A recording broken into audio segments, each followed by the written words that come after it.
এখন আপনারা যে একটা ওয়েবসাইট দেখতে পাচ্ছেন, এটা হচ্ছে পাইথনের জন্য খুব ভালো একটা রিসোর্স, বা আপনি অন্য অনেক রিসোর্স এখান থেকে পাবেন। কিন্তু এখন আমি আপনাকে যেটা দেখাবো সেটা হচ্ছে solid design principal.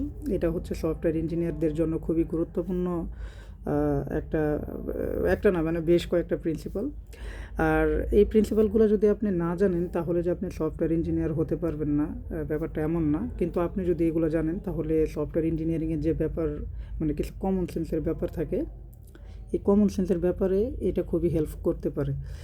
In near future হয়তো বা আমাদের হ্যান্ডস অন আগের মতন কোড করা নাও লাগতে পারে, কিন্তু এই যে আমাদের যে কোডগুলো সুন্দর করা বা কোডগুলো আমরা কীভাবে রাখবো, আমাদের বিজনেসের ক্ষেত্রে কোন ধরনের প্রিন্সিপাল বা কোন ধরনের ডিজাইন প্যাটার্ন আমাদের ইউজ করতে হবে বা সিস্টেম আর্কিটেক্ট সিলেক্ট করতে হবে, এগুলো আমাদেরই বলে দিতে হবে।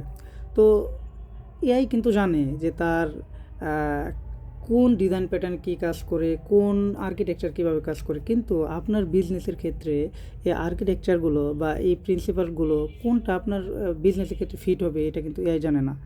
তো আমি মনে করি অ্যাজ এ সফটওয়্যার ইঞ্জিনিয়ার হিসাবে আপনাদের এই প্রিন্সিপালগুলোর প্রতি খুবই খুবই গুরুত্ব সহকারে দেখা উচিত।